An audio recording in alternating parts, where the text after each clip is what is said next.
People are demanding more from life, and many of the old scripts they inherited are outdated and bring nothing but anxiety and stress. Does this sound familiar? Individuals in the world itself are experiencing a tremendous shift in energy and consciousness, and while unsettling at times, it can be the ride of a lifetime if navigated properly. That's where this show, Mind to Heart, with me, Craig Richardson, carves a pathway from your mind to your heart to activate that innate compass to overcome whatever life sends your way. So won't you join me for this powerful, inspirational, and fun experience, and let the journey begin.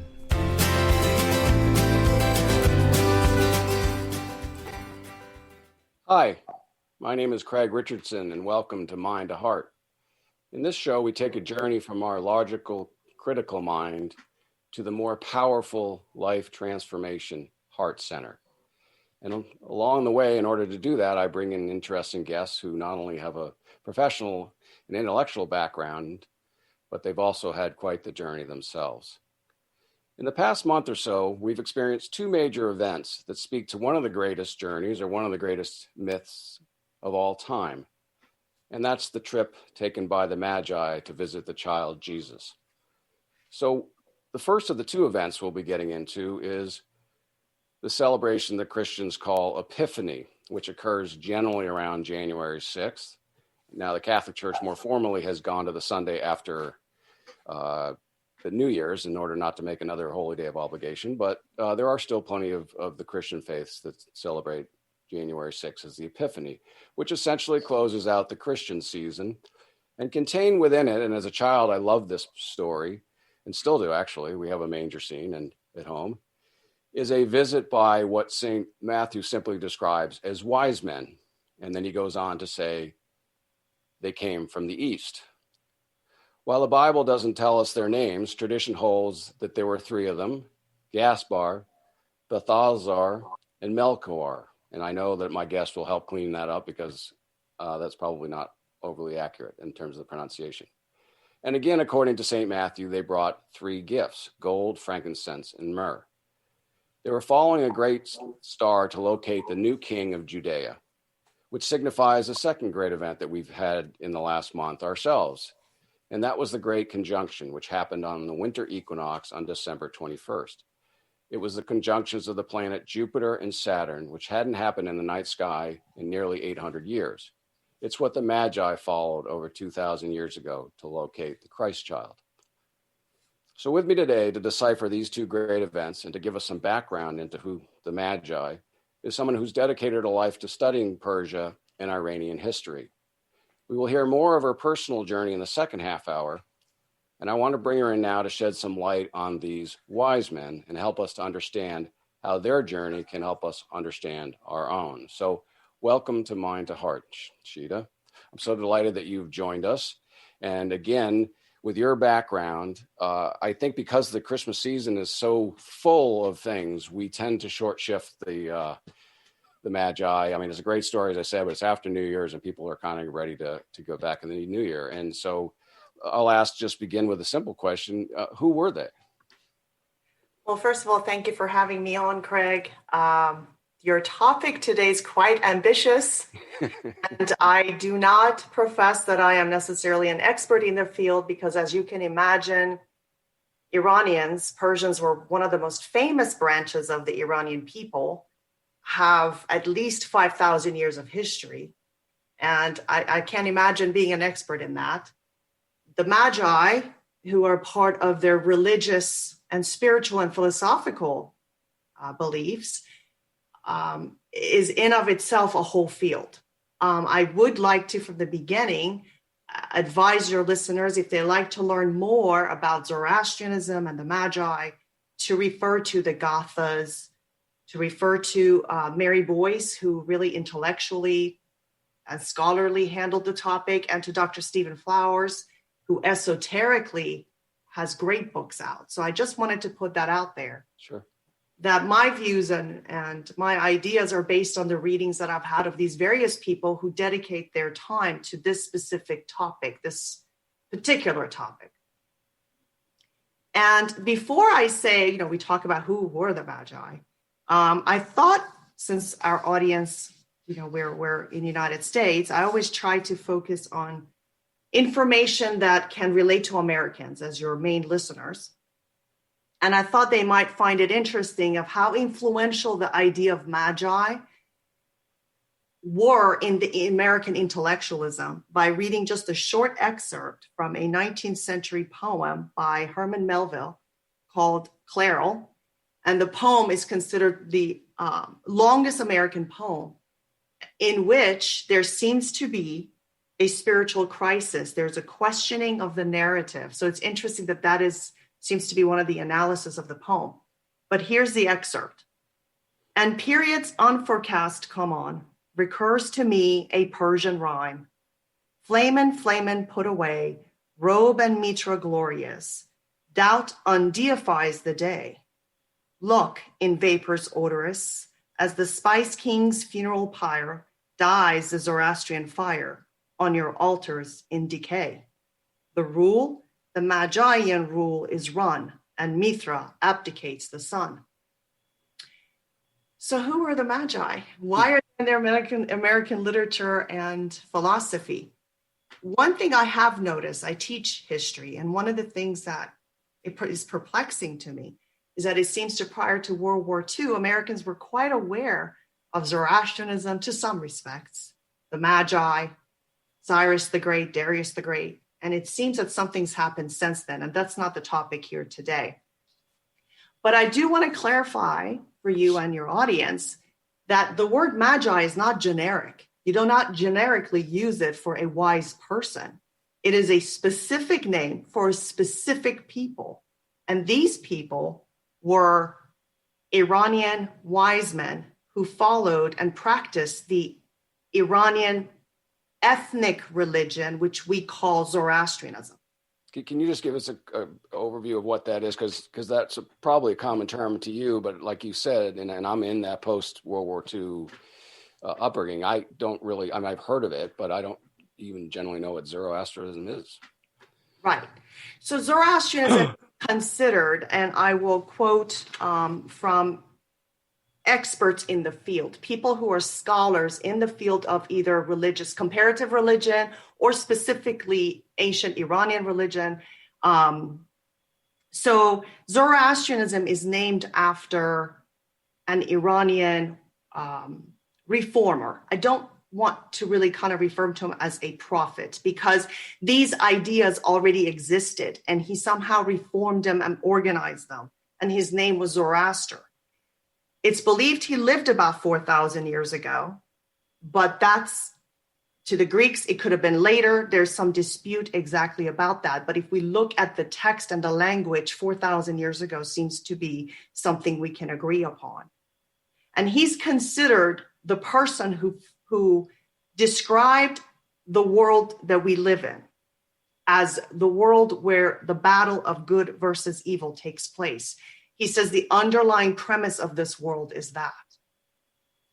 So this dualism, this battle, is the inherent cultural idea for those who live in Western civilization, which is what my focus is. I'm more focusing on the influence or the footprints in Western Civ because I live in that society. And there are a lot of branches off of Zoroastrianism that those who have studied comparative religion or have studied religion know, such as Mithraism, Manichaeism, Zurvanism, and very modern Sufism. These all are branches of Zoroastrianism. These are Indo-European way of life and thinking. Iranians are one of the oldest Indo-Europeans, meaning their language is of the same family as those who speak English, French, German, Spanish. So obviously that's going to get mixed with other groups of people, for example, such as Semitic beliefs, but the beliefs can be a bit different. So Zoroastrianism is considered as the religion that explains this world and which highly influenced Judaism, which will influence Christianity, Islam, the three very popular religions today. So indirectly or directly, Zoroastrianism is considered one of the most influential religions and philosophy in the world. And their introduction really was that introduction. I mean, from the Christian perspective, again, turning it around and from our myopic view, that was Epiphany, meaning a manifestation, so that was where and of course they use the term Gentiles, that was where Christ was presented to the Gentiles. But as you're saying, of course, the cart came along before the horse. I mean, it was really the foundation. And when we get back from our break, I'd like to talk a little bit more about, specifically what drew them roughly 2020 something years ago to this child in the middle of nowhere, really, in Bethlehem. So when we get back, we'll get more into their actual journey. Thank you. Thank you.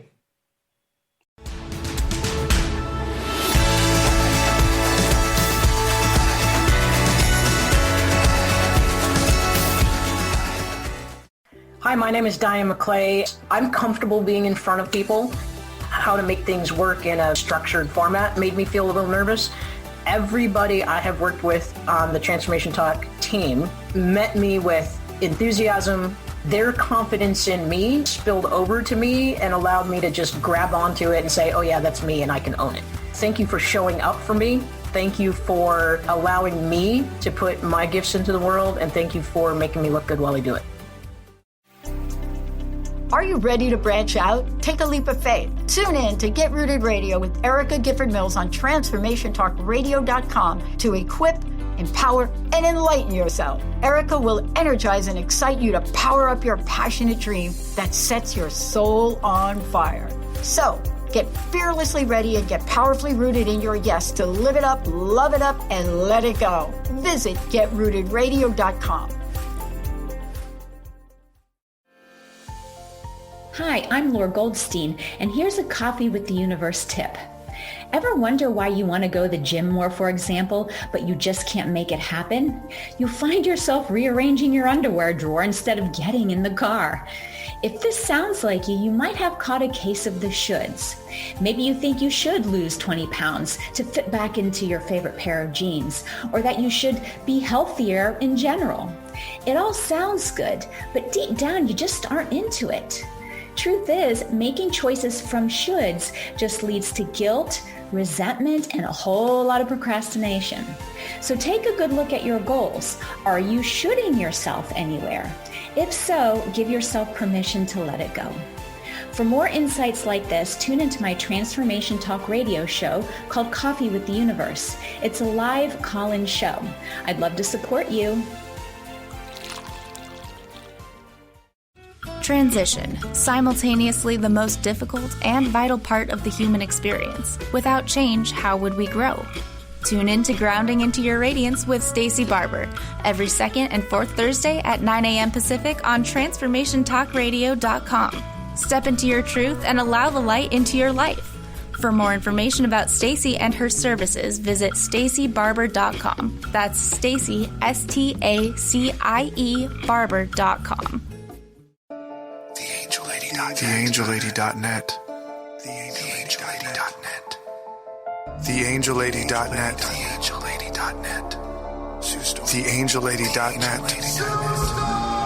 1-800-323-1790. 1-800-323-1790. Sue Storm. TheAngelLady.net. TheAngelLady.net.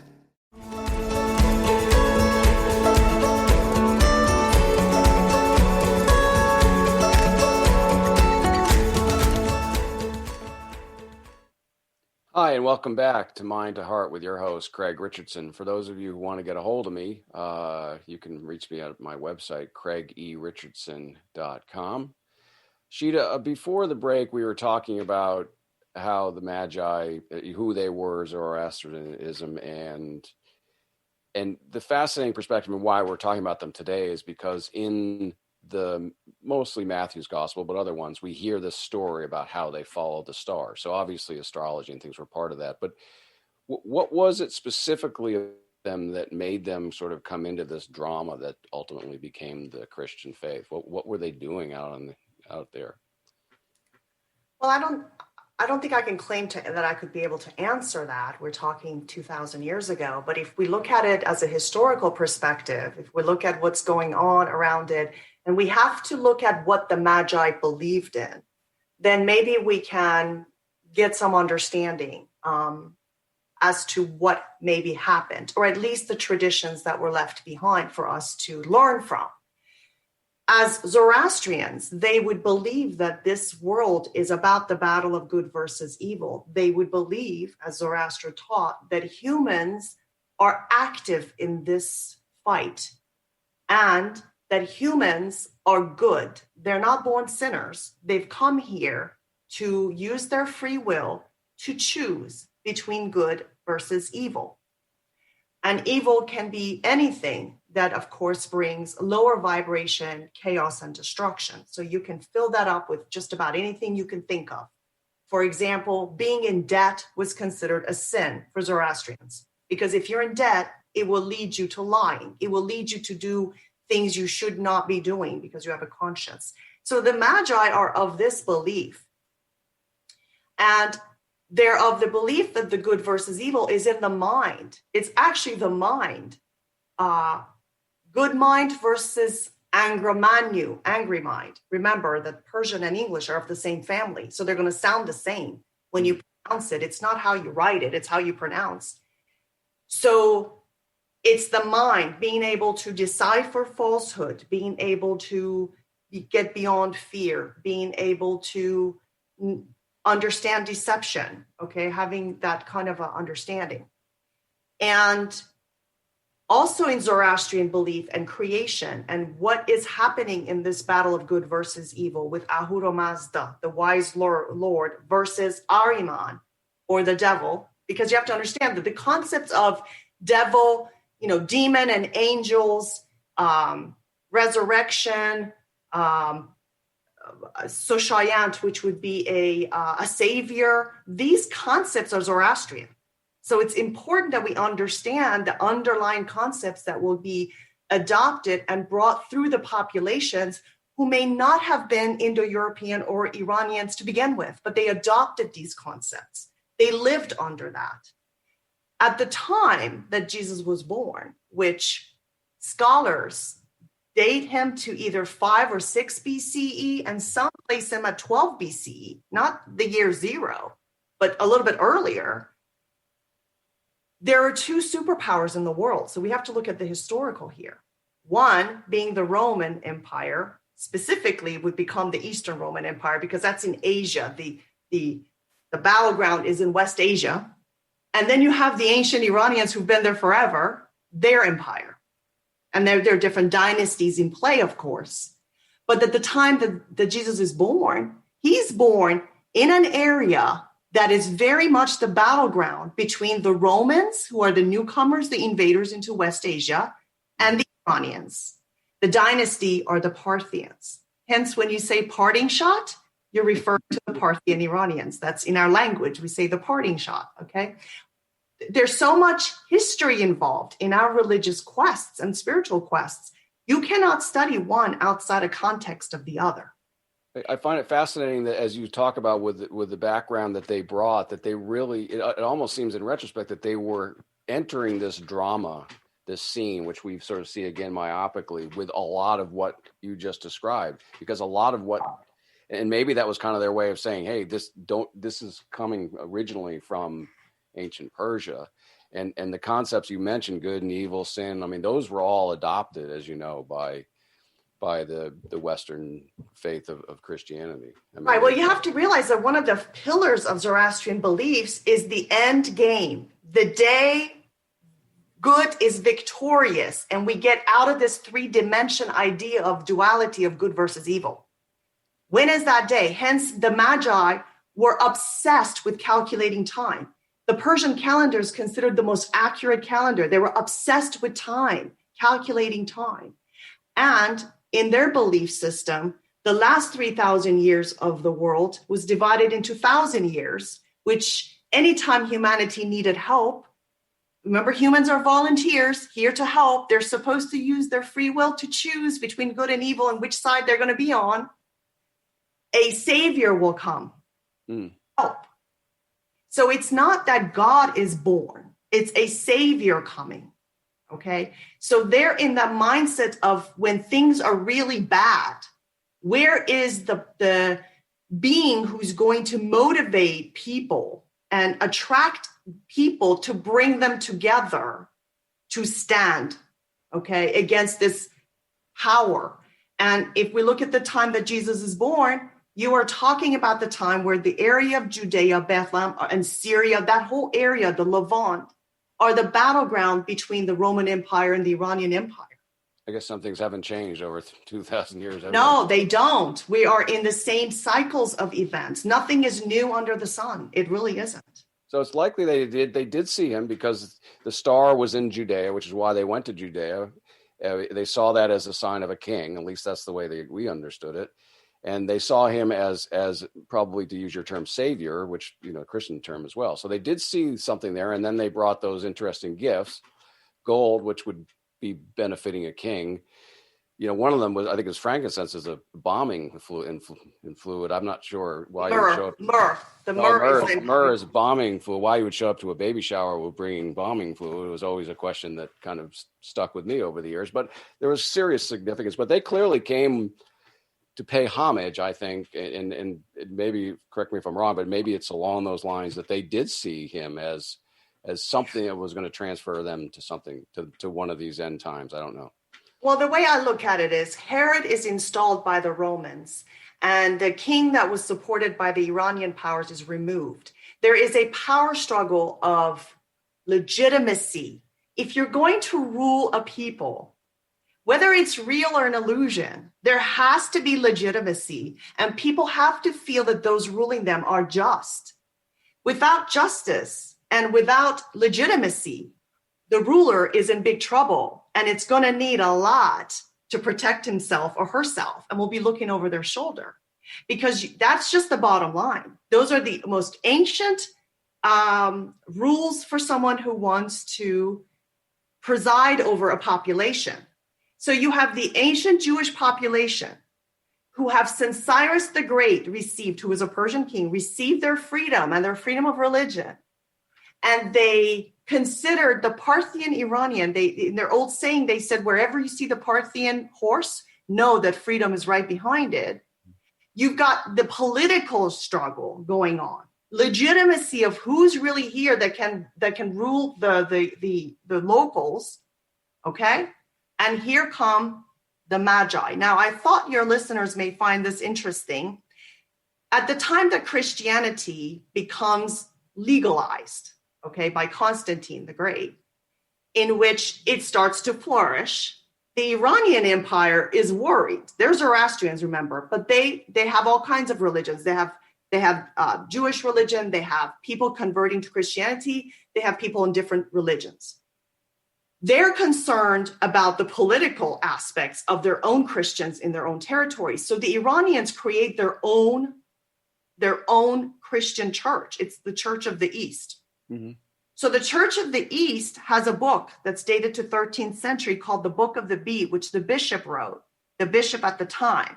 You may hear it as a Nestorian. Nestorian Christianity is Iranian Christianity. Yeah. In there, he says that Jesus was born in Bethlehem. The star appeared to the Magi in the East, and 12 of them went. So I find it interesting that our traditions, modern, say 3, when in the Iranian version, they say 12, and they name all 12. They all have Persian names, and they take those gifts.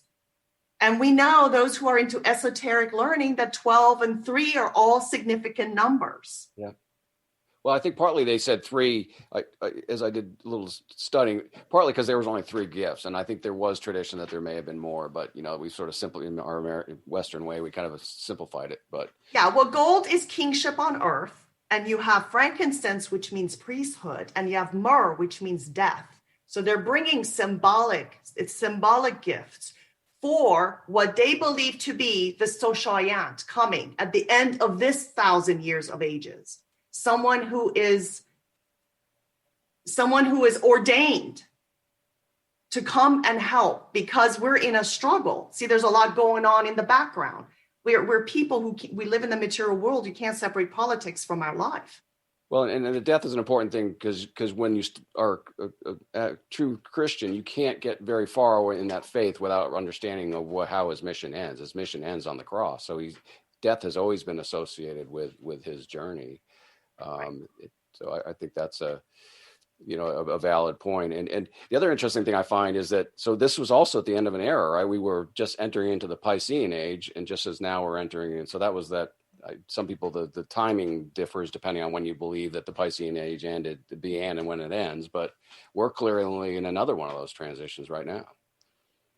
Absolutely. It feels that we are, certainly. And also the political arena around the world is showing that there's a time of turmoil. It's going to affect people's spirituality and self-awareness, regardless, one way or the other.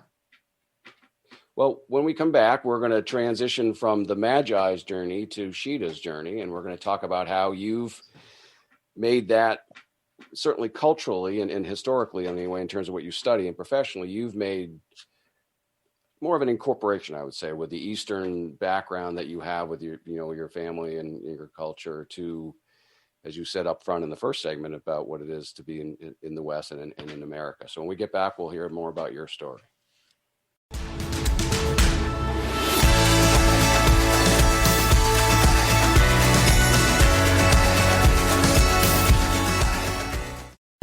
Hi, I'm Brittany Miles from Miles to Go, How to Lose to Gain It All. I have a mindfulness practice to help you face difficult emotions. It's called RAIN. Developed by Tara Brach, the letters mean the following. R, recognize what's happening to you. A, allow the situation to be as it is. I, investigate feelings with interest and care, and nurture yourself with self-compassion. So you see, rain isn't so bad after all. Tune into my show to learn more. See you on the second and fourth Wednesday at 1 p.m. Pacific, 4 p.m. Eastern, here on Transformation Talk Radio. Feel free to reach out to me at miles2gocoaching.com. That's miles, the number 2, gocoaching.com. Tune in to The Crooked Climb with Suzanne Taylor King and Denise Stiegel, committed to guiding your journey through the world through mindfulness and personal care. These ladies are rebellious, real, funny, and powerful, helping you realize your full potential while navigating the twists and turns life always brings us. Tune in live every second and fourth Friday at 12:30 p.m. Pacific on TransformationTalkRadio.com. You've been listening, but are you watching? Tune in to your favorite shows on the Transformation Talk Radio Facebook page. We stream live video podcasts every day, and we love to hear from you. Leave comments and questions for the host to address live, on the air, and get to know the faces behind the voices you love. Just go to Facebook and search for Transformation Talk Radio. Yeah, yippee skippy to that, baby. The vibration of change, that magical place where life shifts from struggle to ease, from stagnation to forward movement, from old ways of being to new ways of becoming. If you're like I am, it can be rather elusive to get there, but when you are in it, you feel it down to your very core, don't you? And it can positively affect everything in your life, from your relationships to your health and well-being, from your career path to your abundance, from the quality of that inner connection to the fullness of your self-expression. On the Christine Upchurch Show, we explore ways to get into that vibration of change with experts in the fields of consciousness, psychology, spirituality, health, healing, and science. Join me, Christine Upchurch, every Friday at 11 a.m. Pacific Time, 2 p.m. Eastern Time on KKNW AM 1150 and Transformation Talk Radio, and learn new ways to step into your vibration of change.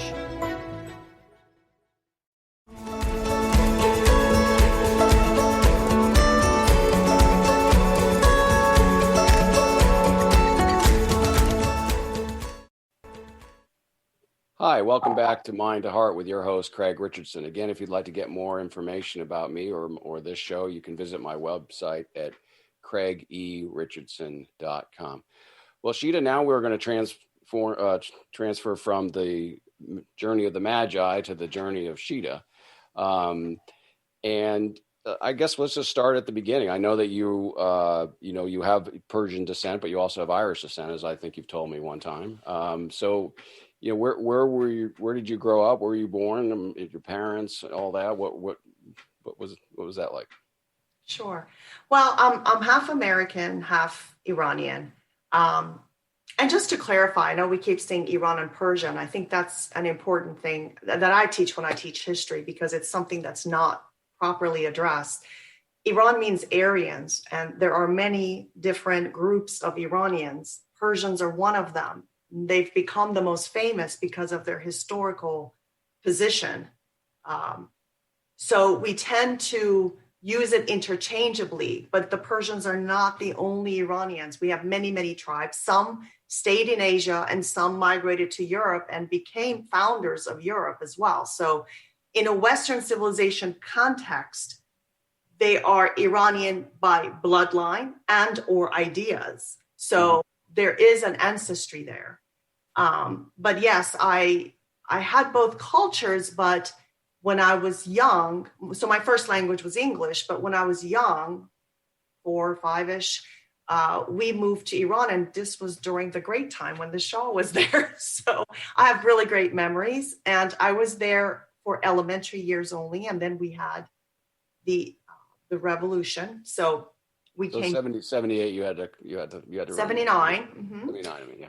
So I was able to finish. I was there for elementary years, and of course, I learned Persian. And I think that somehow that was probably something in my psyche. Obviously, it would have affected having been there, and of course, speaking the language, which helps now if you're going to learn about the culture. And then we moved back to United States, and pretty much normal, everyday American type things. Where did you grow up? I grew up in Missouri. Okay. Show me state. Yeah. Yes. So Midwest, and that was it. But growing up, I don't think I was as interested. I wanted to be like everybody else. So you don't become as interested in what makes you a little bit different. So I didn't really pursue much when I was younger. And it wasn't until I was an adult that something happened. And I think that's really the Magi journey you want to know about and what led to that. Sure. And what was that? I mean, did you have an epiphany, so to speak? Or was this something that, did you pursue it in college? Did you have an intellectual interest? You obviously had, as you said, the grounding in your culture, but was there something in particular? Right. I find it interesting that I pursue what I pursue now, because none of that was in my family life. We were not, into learning about our history, or not that they didn't speak the language or do the typical above the surface type culture where you have the food and you're aware of the music and all that, which is very superficial on a cultural level. Cultural. I mean, a lot of people today do that. It's right. It's not that, but the intellectual and the understanding the native. What is it that Iran makes it unique? America is unique in modern history. Iran is unique in ancient history, period. What is it that was so unique about it? That was later in life. And I think that's very much like the Magi. To me, the Magi journey is answering your call. There's a calling and you answer it. And we see that, for example, Indo-Europeans are famous for their epic journeys. And now today, a lot of movies have these epic journeys. And I mean the Greeks, the Romans, the Persians, they all have epic stories with heroes and so forth. It's that time where the hero, if you're watching a movie, and the hero goes on a mission, doesn't know what's going to happen to him or her, and you, the audience, are thinking, why are they doing this? Why? And you can't understand the why. Yeah, the great call. That hero cannot explain the why. That is called the calling. And if you choose, because you have free will, to go with the calling, then you're triggered, you're activated for that. It's what Joseph Campbell calls following your bliss. And sometimes it's not an easy thing to do because people say, what are they doing? It's like Plato's cave. They're turning around. How dare they turn around? Where are they going?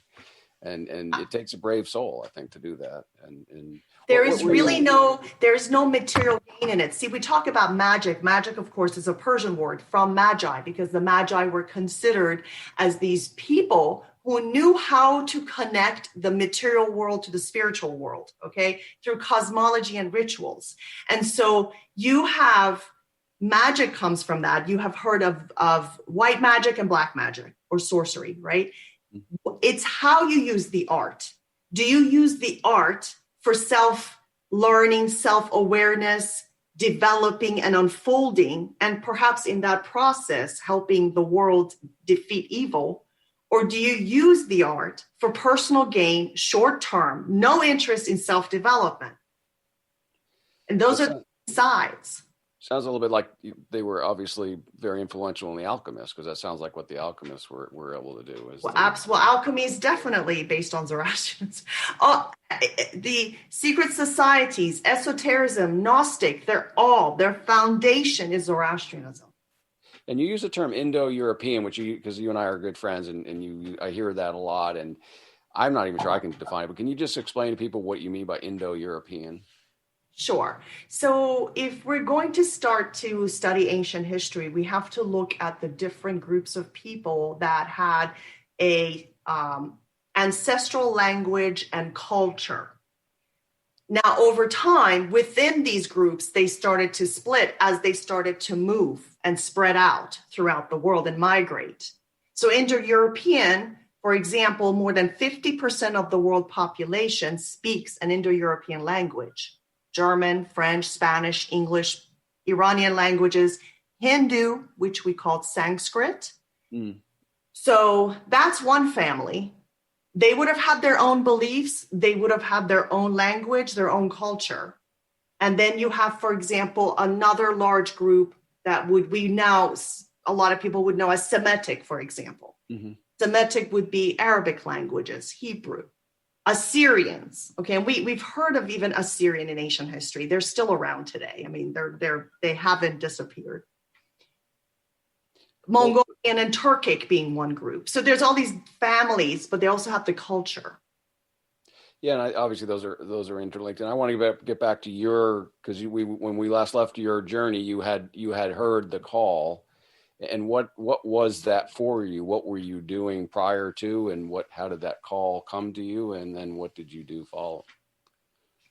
Well, it may be a cliche, because we always seem to, when we study about certain people, there's something in the early years of your 30s, 30 to 33. It seems to be a trigger year. So it's very clichéic, but it's true in my case.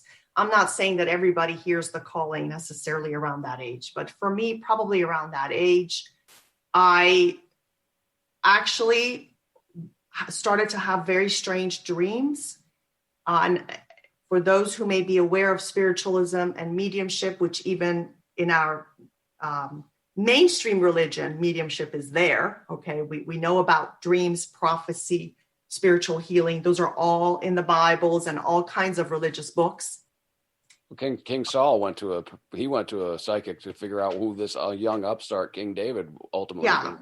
He'd actually banned the practice and said he banned the practice worldwide. And then he would say, well, I need some information, so I'm going to go to the source anyway.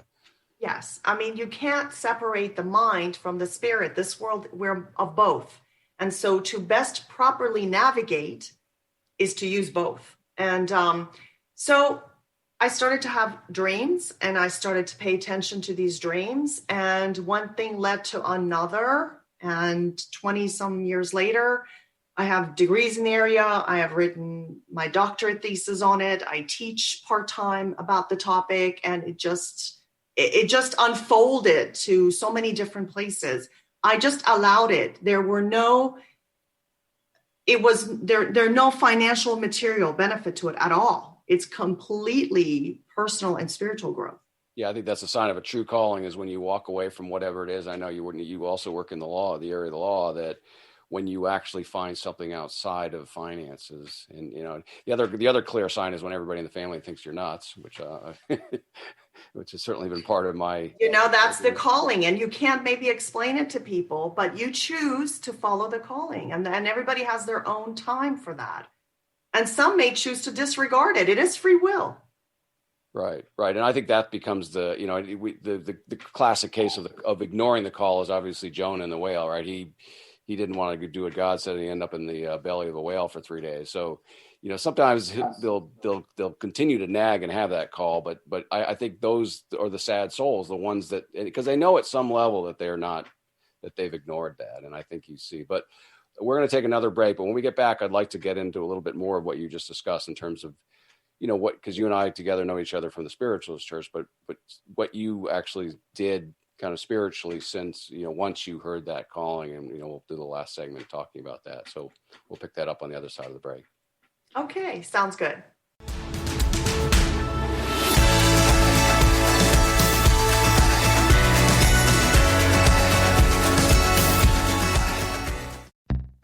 Stuck in a roundabout of dysfunction? Learn how to speak your truth to power with host Dr. Kathy Obear. Create real change with smart tools and smart strategies. No frills, no fluff, just life-changing conversations to help get you where you want to be. Extend your reach and become an agent for real change with Kathy Obear. For more information on Kathy and her work, please visit drkathyobear.com. That's drkathyobear.com. It's time to get your life back on Burn Bright Today with Jennifer Marcinelli. Tune in each month on TransformationTalkRadio.com. Learn to move from the darkness of burning out to the light of burning bright. Jennifer is redefining stress and the energetic causes of burnout, shining a light on process to get your life back. For more information about Jennifer and her work, visit burnbrighttoday.com. Hello, I'm Carrie Kadambi, and this is your Spirited Exchange moment. Have you been searching everywhere for answers? Do you long for wise guidance to lovingly direct you? Guess what? You have your very own divine spirit guides in the highest light, available 24/7, just waiting to help you live your best life. Call in your spirit guidance on a daily basis to help you make important decisions. All you have to do is ask, with a sense of openness, curiosity, and willingness to be divinely guided. Throughout your day, be open to notice what shows up for you. A spoken phrase, a book, a message from a song, or simply a knowing.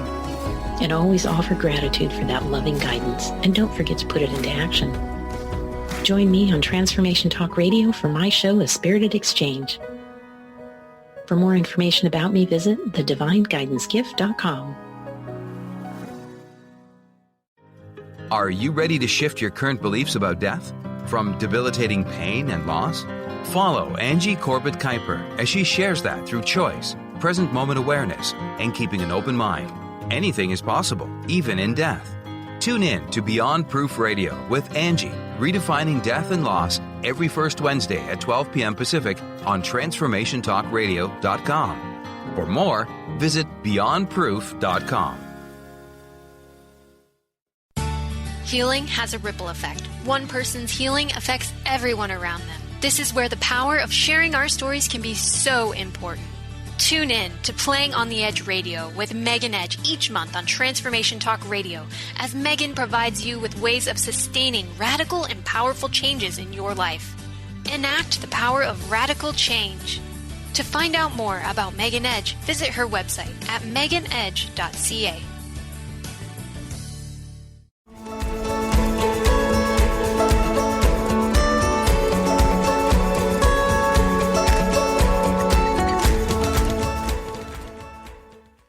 Hi, and welcome back to Mind to Heart with your host, Craig Richardson. Again, if you'd like to try to get a hold of me after the show or in between, my website is craigericardson.com.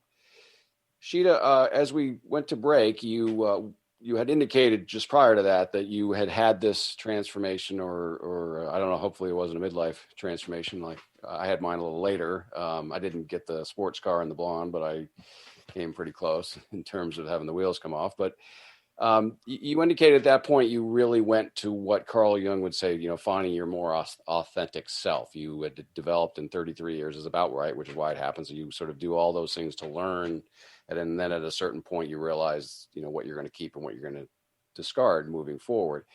And you said a lot of these were dreams, and as you indicated that all the religions, including Christianity and Judaism, have that dream as a way of communicating. We do it every night, and we have our dreams that clearly communicate. Carl Jung, as you know, is a big person that was into dreams and dream study.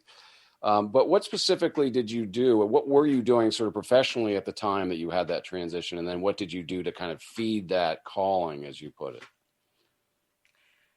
Yeah, so my intellectual or my regular job never changed. I still do it. And I do enjoy it. It's what I do in a material type of world. And we have to function here. We've come here and we have to function within the parameters of this world, which involves materialism and intellectualism. However, it's keeping that balance, because in Zoroastrianism, any excess is defined as evil. Any excess, too much, too little. So being kind of in the even-minded, being kind of in the middle, that doesn't mean your convictions or your principles not being solid. But in order to be able to balance the two, I believe I was probably always spiritual, because I was always as a child, very passionate, very aware. The littlest things, I paid attention to every detail, and it just excited me. That was just already my personality. So the spiritualism was a calling. I chose to follow it. And so my regular job has remained, and it's still the same. I still do the same thing I've been doing. You quit your day job, huh? No, and I love my day job, and I've been there for many, many years, same people. But the spiritual was another avenue that I pursued. I think like me, you started, because when I joined the Catholic Church, a lot of why I did that was from the intellectual. I studied church history, a lot of which kind of went up just to where your history would have gone beyond. So you because you pursued these PhDs, right, in masters and. Well, my pursuit of what I consider spiritual was not on the intellectual level. It was spirituality that led me to the intellectual, because I wanted to understand it. In other words, I didn't want to just have dreams. What is that? I wanted to understand, what is it I was dreaming? Who is coming to my dream? What are they trying to tell me? Because on the surface, in the material world, that's not what's being told to me. So it was that questioning the narrative, okay, that allowed me to pursue it. So if I am of a historian of any kind, I am not the historian that's going to just look at the box and give you the box. The box is your foundation. I go outside of that for the information. Hence, my doctorate is in education, looking at how Iranian history is being taught in college level textbooks. It's not a PhD in history. To me, it wasn't significant, although I would love to, because you have to make a choice in cost, time, and so forth, to get a PhD where I may find something amazing in some ancient text no one's interpreted or what have you. I wanted to say, what about the stuff we already know that we're not being told? That was important to me. So I pursued it on a different level. You teach it you teach here in the local Virginia area. Yes, I teach as an adjunct, but I try to bring that inquisition to my students, and I try to show them, and thank goodness we have internet in class. There was a time where we didn't have that luxury, that you can say, you have this at your fingertips. It is your responsibility to learn.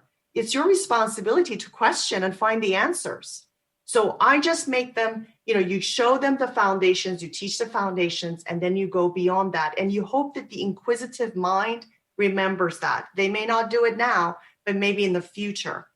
In any field that they're in any field, you want to be out of the norm. You want to be that creator, that creative, in some way. Well, and then where our journeys and our paths cross is in the Spiritualist Church here, and again in the Northern Virginia area.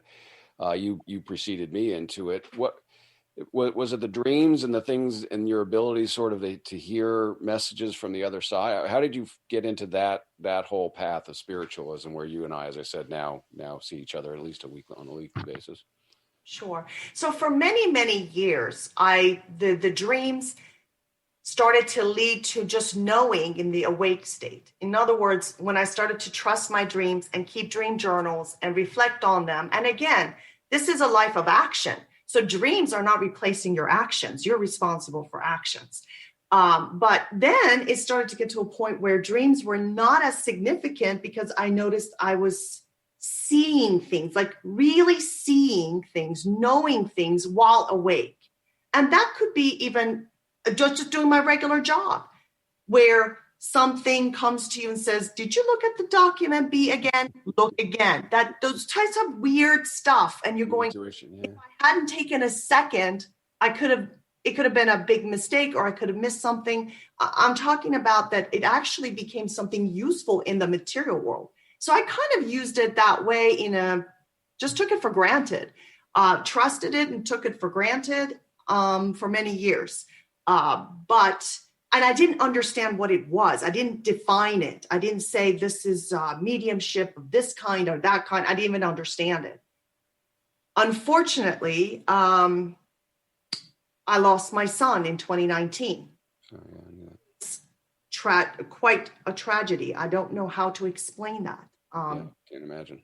There are parents out there who've lost their children at different ages and different stages. So I understand now how it feels. I couldn't really prior to it. But that was probably the trigger. First of all, I was grateful I was spiritual because I think it helped us. It helped the family and me to cope with the new reality, because it became a new reality. A change in reality. The Magi journey is about the change in reality, okay? It's about our awareness and consciousness that things aren't what they seem to be. And so, or they may no longer be what they are. It's that pain of knowing that you have to step into the new reality. You know what I'm saying? In that level, when that big change comes, often people, they're frightened, they feel, there's so many emotions going.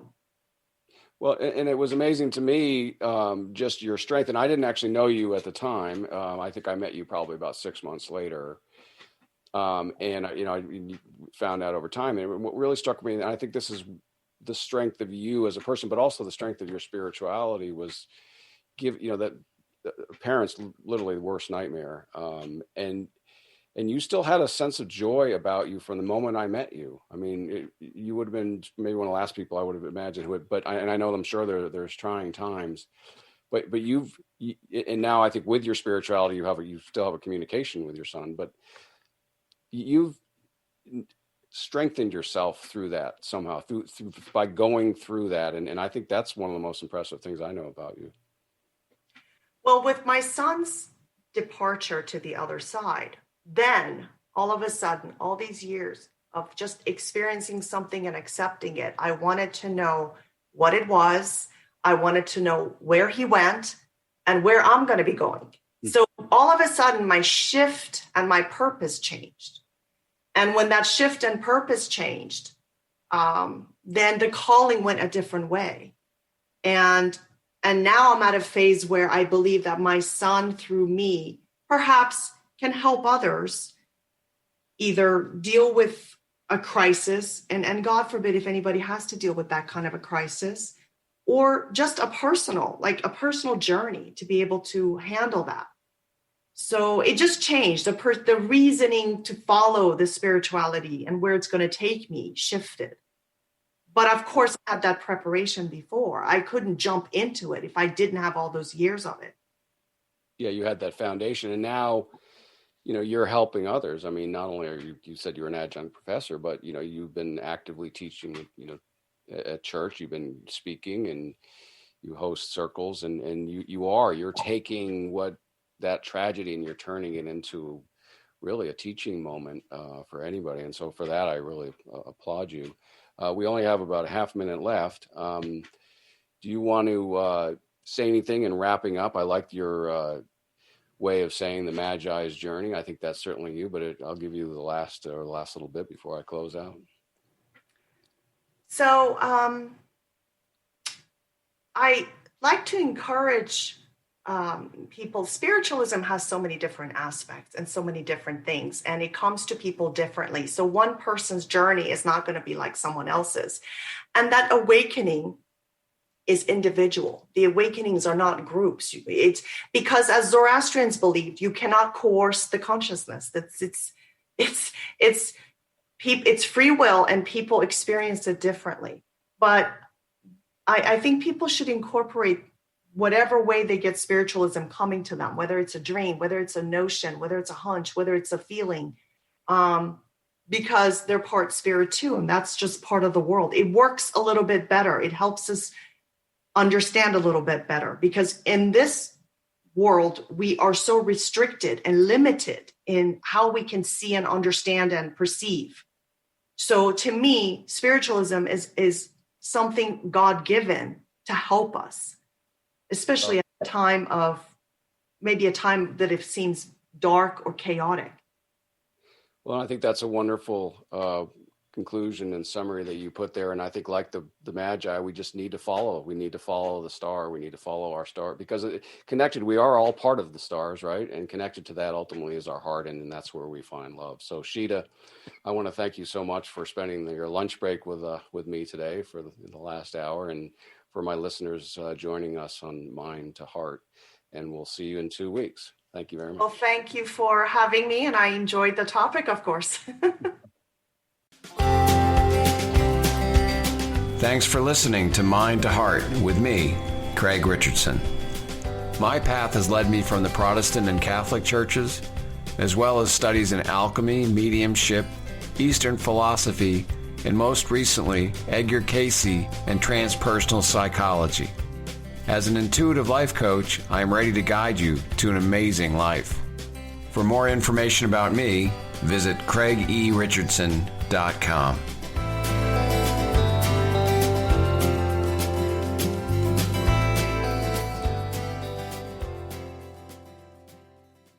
Views expressed on this program are those of the host, guests, and callers, and do not necessarily reflect the views of the station, its management, or advertisers. You're listening to Transformation Talk Radio.